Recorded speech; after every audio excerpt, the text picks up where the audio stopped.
pasien dengan disabilitas itu memerlukan terapi apa tidak, Dok?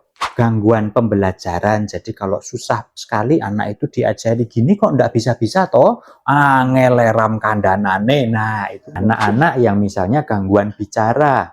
Kita stimulasi anak-anak ini supaya dia bisa mampu lagi membuat kata-kata. Sehingga nanti anak ini juga bisa berkomunikasi setelah dilatih. Sobat Kanjo.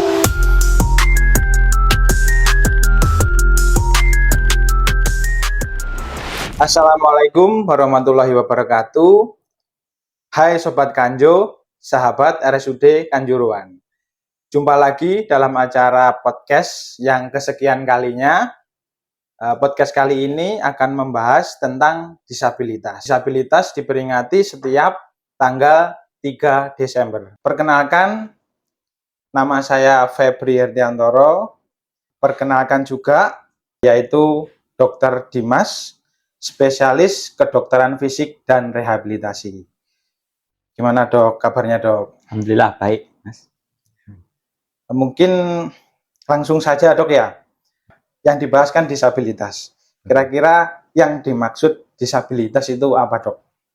Oke, disabilitas itu adalah segala keterbatasan atau kekurangan dari kemampuan untuk melakukan aktivitas dalam lingkup yang wajar bagi manusia yang diakibatkan oleh hendaya. Nah, hendaya ini sendiri apa? Hendaya itu adalah kehilangan ketidaknormalan, baik itu secara psikologis, fisiologis, struktur anatomi, maupun fungsi. Jadi intinya hendaya itu adalah gangguan di tingkat organnya. Jadi kehilangan organ sesuatu. Ya, contohnya misalnya amputasi. Nah, kayak gitu ya, amputasi tangan misalnya. Nah, itu adalah hendaya. Disabilitas sendiri adalah kehilangan kemampuan fungsional akibat dari kehilangan tangannya. Jadi dia misalnya amputasi tangan kanan, dia tidak bisa nulis lagi dong dengan tangan kanan. Nah, itulah hubungan antara hendaya dan disabilitas. Kemudian mungkin masyarakat itu perlu tahu lagi, ada lagi satu adalah kecacatan atau handicap. Kecacatan itu apa? Kecacatan itu adalah akibat dari dua hal tadi di atas. Manusia itu tidak bisa berinteraksi dengan lingkungan sekitar. Contohnya, balik ke contoh yang tadi. Jadi ada amputasi tangan kanan, terus kemudian tidak bisa menulis, itu adalah disabilitasnya. Sedangkan kecacatannya adalah tidak bisa salim dengan orang. Nah, tidak bisa menyapa, dulu bisa dada-dada cuantik ini, nah itu tidak bisa lagi. Ya, itu harus ada kesepahaman dari kita semua. Jadi ada 3 hal yang perlu kita semua tahu, yaitu hendaya, disabilitas, dan juga kecacatan. Nah, ini sesuai dengan WHO. WHO definisinya sama, ini adalah definisi dari Organisasi Kesehatan Dunia. Demikian. Ya, terima kasih Dr. Dimas atas penjelasannya, lengkap sekali, sampai WHO juga penjelasannya. Oke, lanjut Dr. Dimas ya. Kira-kira penyebab dari disabilitas itu apa, Dok? Oke, penyebab disabilitas itu bisa berbagai macam kondisi. Yang pertama yaitu terkait dengan kondisi yang muncul pada saat kelahiran yang mempengaruhi fungsi di kemudian hari. Baik itu fungsi kognisi, atau mobilitas, atau bahkan fungsi penglihatan, pendengaran, perilaku, dan area-area yang lain. Nah, kognisi ini termasuk juga gangguan ingatan, gangguan pembelajaran. Jadi kalau susah sekali anak itu diajari gini kok nggak bisa-bisa toh, ngeleram kandanane. Nah, itu mungkin. Terus kemudian gangguan pemahaman, orang dijak omong satu kali, anak musilnya itu, tapi kok enggak paham ya, masih toleh ke sana. Nah, itu salah satu gangguan fungsinya. Nah, mobilitas yaitu gangguan bergerak, yang enggak bisa jalan sendiri, enggak bisa beraktivitas dengan bebas. Nah, itu. Nah, kondisi ini dapat berupa apa? Kondisi ini dapat berupa kelainan pada gen tunggal. Jadi seperti muscle dystrophy atau Duchenne muscular dystrophy yang paling sering. Jadi anak ini dari kalau misalnya dia berpenyakit Duchenne, ototnya itu sangat kecil, terlalu lemah, sehingga dia tidak bisa untuk berjalan atau berdiri, posisi dari duduk ke berdiri dengan normal, Mas Febri. Nah, itu di gen tunggal. Nah, yang lainnya adalah kelainan kromosom, misalnya sindroma Down syndrome, Sobat Kanju. Nah, Down syndrome ini bisa menyebabkan banyak hal ya, karena jaringan-jaringannya, jadi jaringan-jaringan di tubuhnya itu melemes, ya, jadi loosening, jadi lemes banget, sehingga jalan kadang susah, mendengar juga kadang susah. Nah, semacam itu bisa jadi salah satu sumber. Yang satunya adalah hasil paparan ibu selama kehamilan terhadap infeksi. Ya, misalnya rubella, misalnya pada saat ibu menikah atau pada saat mengandung belum pernah diimunisasi TORCH. Nah, ini salah satu yang berbahaya juga untuk anak-anaknya. Kemudian yang kedua adalah paparan zat-zat yang berbahaya, termasuk alkohol. Ayo, siapa sing sering buka botol yang aku. Terus termasuk juga rokok. Nah, rokok ini nanti bisa merubah banyak hal ya, bisa mempengaruhi kerusakan dari saraf dan juga pembuluh darah. Oleh karena itu, harus hati-hati terhadap wanita hamil ya. Kita harus jaga semua supaya generasi ke depan itu tentunya lebih baik dari generasi yang sekarang. Nah, keterkaitan yang lain apa? Itu banyak sekali, yaitu dengan berkaitan dengan kondisi perkembangan yang tampak pada selama masa anak-anak. Ya, jadi beda dengan yang tadi, ini yang berhubungan dengan autisme. Misalnya ada anak-anak yang sukanya itu punya dunia sendiri, dia mainan sesuatu, salah satunya adalah mainan sesuatu yang bukan fungsinya. Contoh, kalau misalnya kita punya anak-anak kecil atau kita tahu, itu dia suka mainan mobil-mobilan itu enggak di ngeng-ngeng kayak biasanya. Tapi salah satu yang paling kita bisa lihat itu kalau dia itu mainan mobil-mobilannya dibalik, kemudian rodanya dibuat. Nah, gitu. Jadi mainan rodanya bukan mainan mobilnya. Nah, itu salah satu spektrumnya. Atau mainan sesuatu yang tidak fungsinya, misalnya sendok untuk makan malah dibuat kotean misalnya, tapi dia suka sekali. Nah, atau misalnya mainan mobil-mobilan dia harus ditata, harus rutin, harus apa namanya, harus urut, maaf ya, harus urut, kemudian punya rutinitas sendiri dan itu harus dikerjakan. Nah, itu mungkin adalah salah satu spektrum gangguan dari autisme atau gangguan pemusatan perhatian atau ADHD atau hiperaktivitas. Nah, itu merupakan salah satu aspek lagi. Aspek yang lain contohnya berkaitan dengan cedera. Contohnya yang si awal tadi, misalnya cedera karena tangan yang harus diamputasi, cedera medula spinalis atau spinal cord injury, kemudian ya itu tadi cedera sumsum tulang belakang ya, atau cedera-cedera yang membuat kecacatan. Nah, itu akan menyebabkan disabilitas tersebut. Yang lain adalah kondisi-kondisi yang berlangsung lama, kronis. Contohnya adalah diabetes. Nah, diabetes ini sangat merusak sekali Sobat Kanju. Rata-rata komplikasi itu muncul kalau pasien diabetes itu sudah 10-15 tahun menderita diabetes. Nah, komplikasinya itu apa? Kesemutan, rasa tebal di kedua telapak kaki seperti pakai kaos kaki. Nah, contohnya itu. Lah nanti implikasi di kedepannya apa? Nanti terdapat kerusakan di kakinya.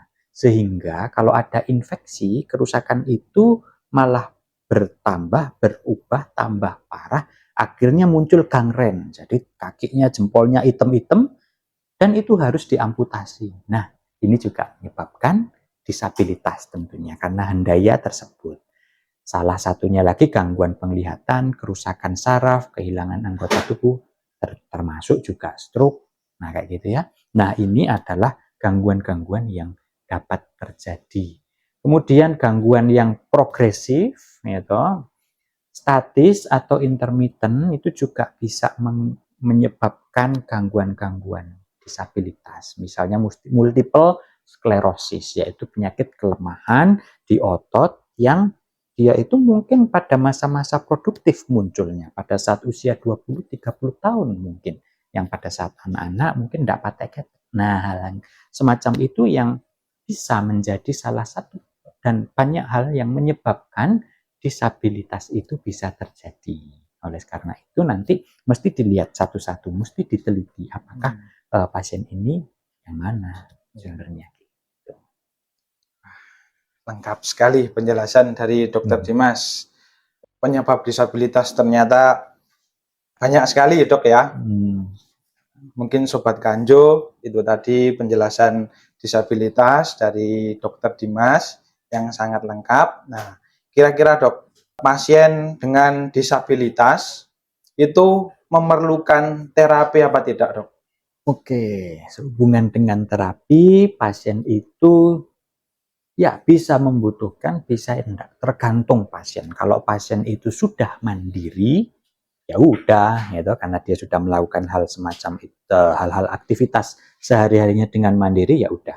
Tapi kalau misalnya pasien itu sudah terdapat disabilitasnya tapi dia itu belum mandiri, nah disitulah yang bisa kita bantu ya.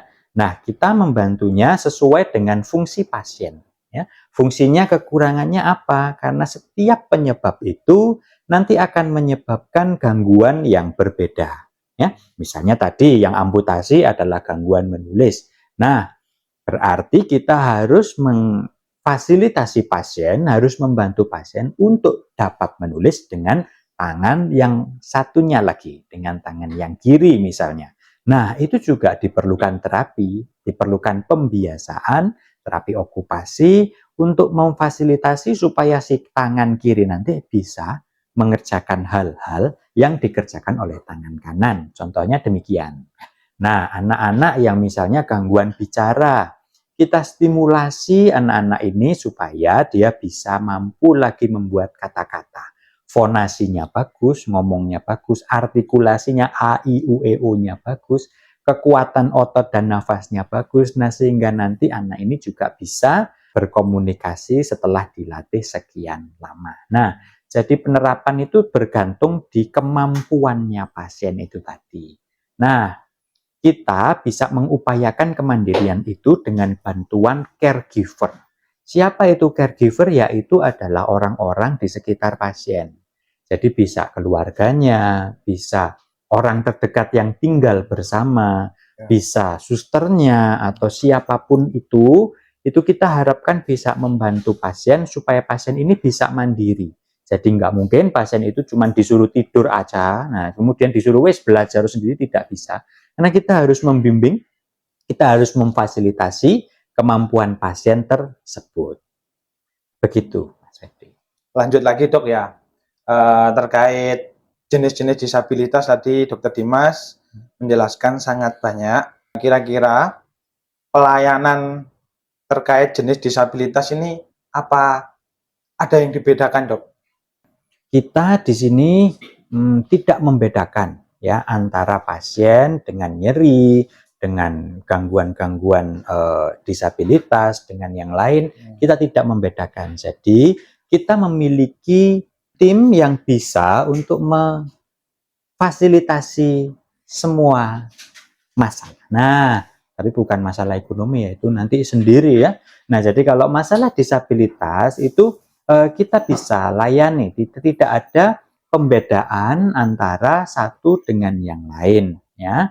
Nah, kebetulan kita punya goal dalam setiap terapi itu ya. Contohnya adalah misalnya pasien yang stroke ya, karena dia ada hendaya pada otaknya sehingga pasien punya disabilitas pada lengan dan kakinya utamanya. Itu kalau misalnya pasien biasanya ngamar, nah itu kan pasien tidak boleh langsung duduk. Nah, semacam itu. Nah, kita memfasilitasi sesuai goalnya. Kalau di ruangan, dirawat inap, kita punya goal yaitu untuk pasien supaya bisa duduk dulu. Nah, kalau sudah bisa duduk, pasien bisa berdiri berjalan. Nah, pada setting yang lain, kalau pasien sudah pulang misalnya, kekuatan otot itu menjadi salah satu yang kita bisa latih. Ya, kita berikan stimulasi, kita berikan latihan, latihannya bisa penguatan, latihan proprioseptif, latihan gait-nya untuk berjalan. Semua latihan itu diberikan supaya si pasien ini bisa mandiri. Jadi pembedaan itu otomatis tidak ada. Pasien bisa datang ke Rumah Sakit RSUD Kanjuruhan, kita periksa dan kita layani sama dengan pasien-pasien yang lain. Demikian.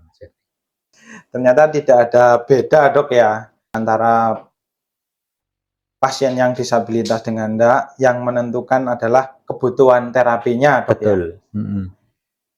Kira-kira dok, pasien disabilitas tersebut apakah bisa dilayani? Bisa banget dilayani di RSUD Kanjuruhan. Kita kalau seukuran kabupaten itu memiliki fasilitas yang cukup lengkap.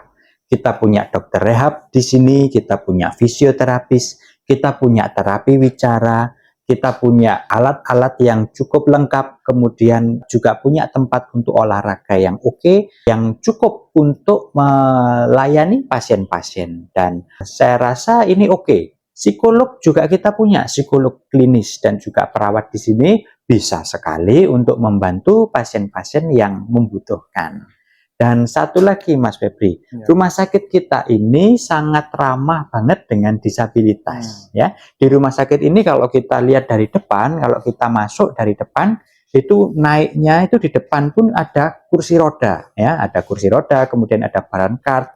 Naik dari depan untuk ke pendaftaran itu sudah ada pelengsengan, udah ada rampnya, udah ada jalurnya sendiri. Nah, bisa itu digunakan. Kemudian di dalam rumah sakit kita juga punya kamar mandi khusus untuk disabilitas, yang sendiri, yang beda dengan kamar mandi pasien-pasien yang lain. Itu sangat membantu. Sehingga pasien disabilitas itu bisa tertangani dengan baik. Dan juga di sini juga ada lift untuk naik turun dari lantai atas ke bawah, bawah ke atas. Sehingga pasien dengan disabilitas tak perlu khawatir untuk datang ke RSUD Kanjuruhan karena rumah sakit ini cukup ramah untuk disabilitas, sehingga kita bisa melayani dengan baik.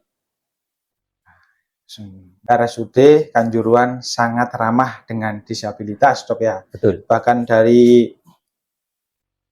masuk sudah dipikirkan gimana jalannya, gimana nanti apabila pelayanannya di lantai 2 atau di lantai 3, lift juga sudah siap, dok ya. Kira-kira dok, bagaimana peran serta pemerintah dan masyarakat terhadap disabilitas ini, dok? Baik, peran pemerintah kalau di kabupaten kita itu sudah cukup oke. Jadi kabupaten kita itu di setiap puskesmas itu juga ada kader-kader yang dapat melayani disabilitas. Nanti bisa dilihat di puskesmas masing-masing. Nah, ramah sekali dengan disabilitas kabupaten kita. Jadi itu juga harus dimanfaatkan bagi teman-teman yang mungkin tahu atau mungkin ada keluarga yang terdapat disabilitasnya, pemerintah sudah membantu. Kalau dari masyarakat yang saya harapkan adalah pasien dengan disabilitas itu adalah sama dengan kita. Jadi tidak ada perbedaan, tidak ada batas-batas yang membedakan antara pasien disabilitas, antara orang yang pemahaman kurang dengan kita, orang yang tangan buntung, kaki buntung dengan kita, itu tidak ada. Nah, peran serta masyarakat ini penting untuk apa? Satu, tidak membuli. Dua, untuk memperbaiki kondisi. Jadi untuk mensupport si pasien sendiri supaya dia nggak tambah murung, supaya dia nggak tambah berkecil hati. Nah, itu penting sekali dari masyarakat. Nah, oleh sebab itu masyarakat juga harus berperan dalam pendidikan, baik itu pekerjaan, baik itu segala aspek kehidupan harus bisa dilibatkan. Kalau di luar negeri sebagai contoh itu kita bisa lihat di negara maju seperti Amerika, itu ada satu restoran khusus yang dilayani oleh pasien Down syndrome. Nah, jadi semuanya, orang yang waitersnya Down syndrome, orang yang menyapa pasien kasirnya, semuanya itu Down syndrome. Cuman yang masak memang orang yang lain. Nah, keterlibatan tersebut itu sangat penting untuk memicu kemampuan dari si pasien ini supaya nggak tambah turun ke bawah. Jadi kita harapkan di masa yang ke depan itu pasien disabilitas bisa diterima dengan baik di masyarakat. Demikian Mas Febri. Baik Sobat Kanjo, Disabilitas tadi sudah dijelaskan sangat jelas dengan Dokter Dimas. Intinya disabilitas itu bisa diterapi di RSUD Kanjuruhan ini, dan terapinya juga membutuhkan sesuai kebutuhan dari masing-masing disabilitasnya nanti gimana, dan rumah sakit kita sudah sangat aman dan ramah untuk disabilitas. Jadi jangan ragu untuk terapi atau rehab medik di RSUD Kanjuruhan. Mungkin itu Dok ya kesimpulannya. Dari Dokter Dimas ada closing statement mungkin? Baik, terkait dengan Hari Disabilitas untuk tahun 2024, pemerintah dari Kementerian Sosial nih ya, itu punya tema sendiri, yaitu adalah memperkuat kepemimpinan penyandang disabilitas untuk masa depan yang inklusif dan berkelanjutan. Jadi terdapat kesesuaian antara penjelasan tadi dengan tema ini. Jadi rehab medik itu sangat bisa membantu pasien disabilitas supaya dia bisa berperan aktif di masyarakat. Salah satunya adalah dengan melayani disabilitas apa terkait fungsional supaya pasien bisa berfungsi lagi di masyarakat. Oleh sebab itu, bila sobat-sobat Kanju ini punya saudara atau punya kenalan, kerabat yang mengalami disabilitas tertentu, monggo boleh datang ke Rumah Sakit Kanjuruhan supaya kami bisa menelaah, memilah dan memilih apa hendayanya tadi, apa disabilitasnya, apa kecatatannya, sehingga kita bisa maju bersama, kita bisa berfungsi bersama seperti orang-orang lain di luar negeri yang bagus, gitu. Nah, salah satu contoh untuk closingnya panjang ya. Salah satu contoh untuk yang bisa kita lihat adalah Paralimpik. Paralimpik itu sudah ada di Indonesia juga, yaitu adalah lomba olahraga bagi pasien disabilitas. Ya, jadi hal-hal tersebut, nilai-nilai baik tersebut yang perlu kita teladani, kita contoh supaya kita bisa maju ke depannya. Demikian, Mas Febri. Terima kasih, Dokter Dimas. Baik, sekian podcast kali ini. Sampai ketemu di podcast-podcast selanjutnya. Terima kasih, Dokter Dimas, atas waktunya. Sekian. Wassalamualaikum warahmatullahi wabarakatuh. Sobat Kanjuruhan Sehat, Indonesia Emas.